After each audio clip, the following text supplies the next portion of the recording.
Plans for the Lycoming Mall and surrounding properties are unveiled. Today is Monday, March 2nd, and this is 570 News on the Go, brought to you in part by NorthCentralPA.com. Becoming sunny today, a high in the mid-30s. 74-year-old Darwin Widmer of Dalmatia was killed on Sunday in an accident involving a train. He was attempting to enter through a railroad crossing at Railway and Spruce Streets in Herndon when his vehicle was struck by the train. He died at the scene. We will soon see new development around the former Lycoming Mall. FamVest, the developers, addressed a standing room only crowd yesterday to update plans for the Muncie Township site. Bass Pro Shops has committed to being an anchor store and will be located on the property of the former Best Buy. FamVest officials said Bass Pro not only draws other retailers to the area, the store is also expected to bring several million visitors from as far away as New York State. Across the street, it will be a Wawa and Hilton brand hotel on the Bush House Estates property.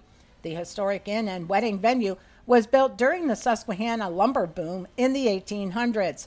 When it comes to the Lycoming Mall itself, FamVest said it will eventually be raised and redeveloped to build for national tenants.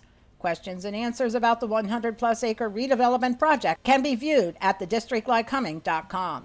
A routine traffic stop escalated into a physical altercation on Saturday night in Lycoming County. Lycoming Regional Police observed a Nissan Altima with a New York plate speed away from the 7-Eleven on Dewey Avenue. The driver failed to stop at a stop sign, and a traffic stop was initiated. During the stop, 24-year-old Joshua Green became irate and resisted officers' attempt to detain him. While at the traffic stop and in a holding cell at police headquarters, he spit on and headbutted officers. Charges against him include aggravated assault. He's jailed in lieu of $100,000 bail.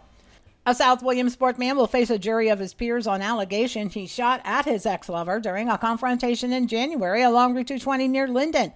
46-year-old Adam Taylor was arrested in January after he allegedly rammed and shot at the SUV being driven by his 43-year-old ex-lover who had a protection from abuse order against him. Taylor was taken into custody 4 days after the shooting and is now facing 8 felony charges, including attempted homicide. He remains jailed after being denied bail due to the seriousness of the charges. The Sun-Gazette reports the cause of last Thursday's fire in Loyalsock Township will likely be undetermined due to the total destruction of the home. Just before 6:30, crews were called to the home of Mary Walders at 730 Star Road. She was helped out by her neighbors.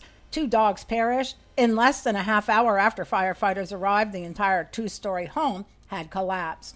A Montoursville woman died in a tragic head-on collision caused by a teenager, and now her family is hoping their tragedy will result in changes to the standard for vehicular homicide.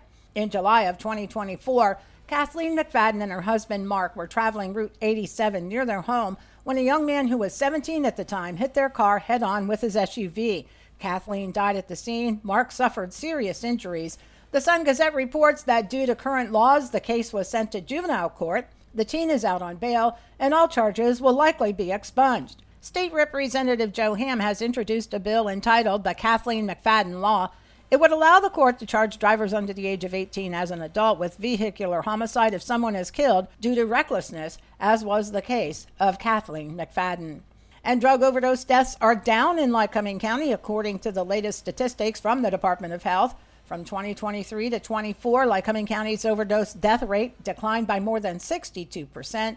Lycoming Regional Police said the progress reflects the hard work of families, first responders, treatment providers, and community partners. If you or someone you care about is struggling with substance abuse, confidential help is available. The West Branch Drug and Alcohol Commission can be reached at 570-323-8543.